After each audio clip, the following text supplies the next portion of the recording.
Bonjour à tous. Une fois n'est pas coutume, je démarre juste par le rendu final de la mission.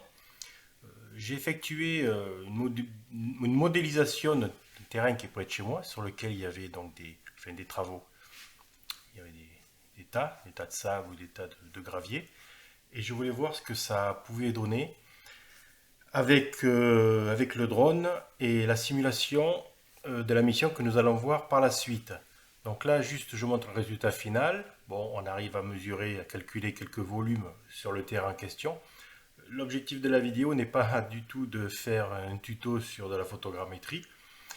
Ce n'est pas l'objectif, c'est juste de voir donc la mission en elle-même, la façon dont elle est programmée, la mission dite mapping, et voir ce que ça donne dans l'outil Pix 4D Cloud, dont je détaillerai le process juste après. Donc la mission en elle-même dans DroneLink, vraiment très simple. Un seul composant a été utilisé, à savoir le composant qui s'appelle mapping.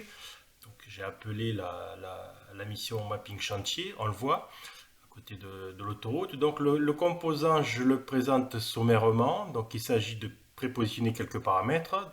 Caméra, donc c'est le DJI Mini 2. Une altitude de 35 mètres.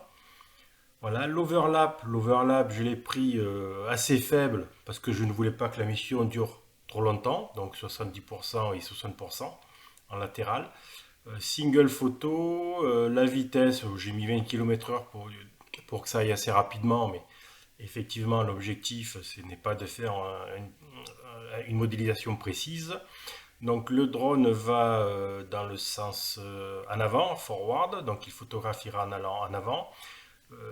Gimbal pitch, donc le pitch de la caméra à 75%, non pas 90 mais à 75%. Voilà, comme c'est recommandé par l'outil DroneLink. Et quelques paramètres que j'ai laissés par défaut.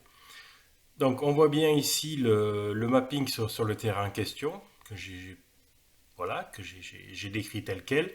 Alors on est capable de changer l'orientation, enfin la direction du drone en jouant sur le paramètre tel que je vous le montre. Voilà, donc mais concrètement je suis resté dans l'alignement du terrain. Ok. Voilà, donc je remets. On est capable de modifier effectivement la géométrie du terrain pour lequel on veut faire le mapping.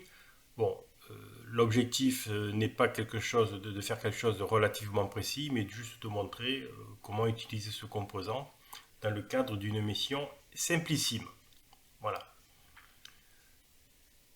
Donc le terrain, la simulation 6 minutes 50, pas grand chose à dire.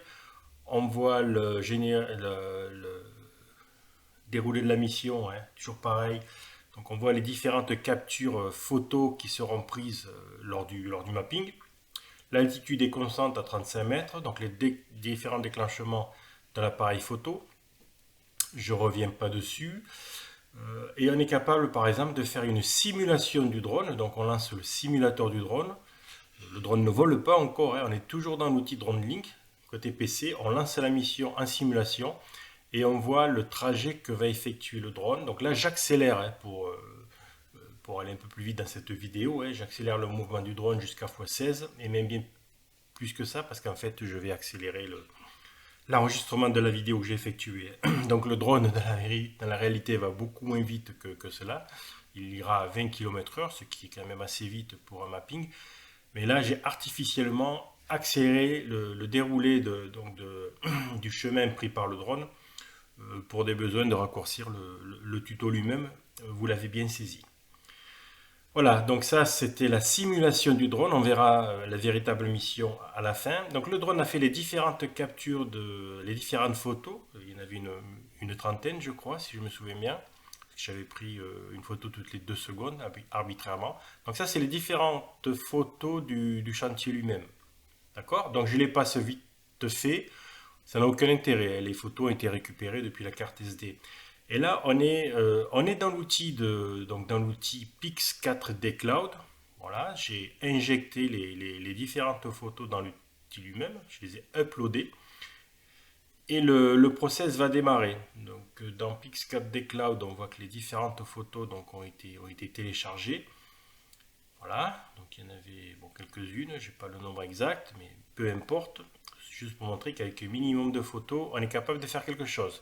Donc il y a un processing qui se fait dans le cloud, ça ne tourne pas du tout sur le PC, on est bien dans le cloud, et on a le résultat final de l'ensemble du traitement.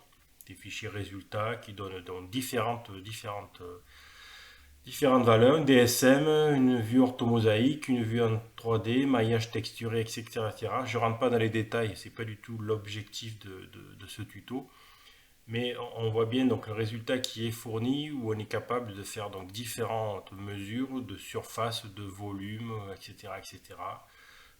Voir les tutos appropriés par les gens qui ont la compétence appropriée.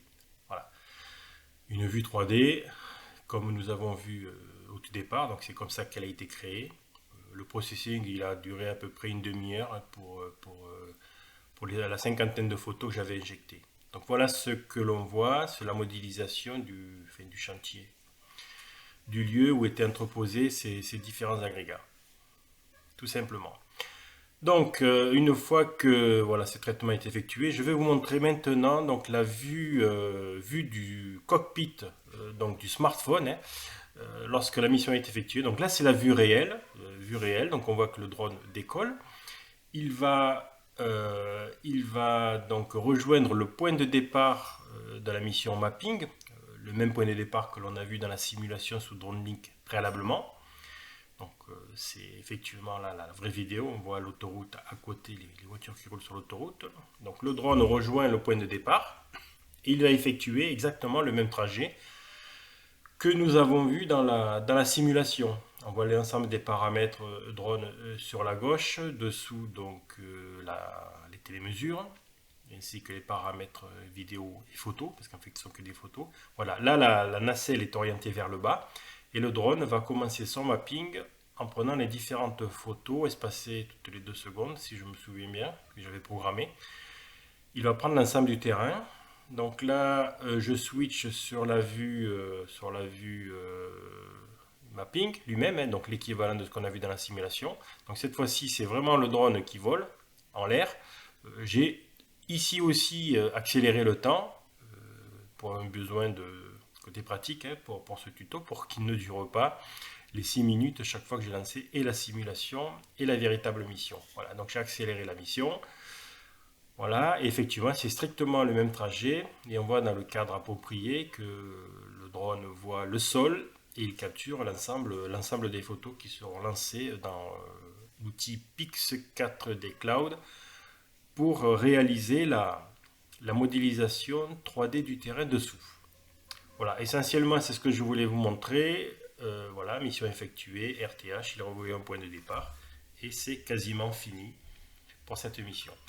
Voilà, si vous avez des questions, comme habituellement, n'hésitez pas à me les poser, hein, juste histoire de montrer donc, un exercice du composant mapping pour lequel il y a donc des paramètres de base, des paramètres avancés pour préciser les overlaps, la hauteur, etc.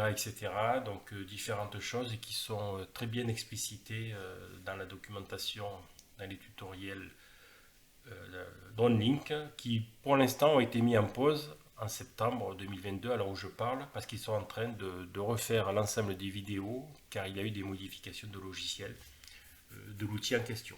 Donc peu importe, ça c'est temporaire. N'hésitez pas si vous avez quelques questions. Merci.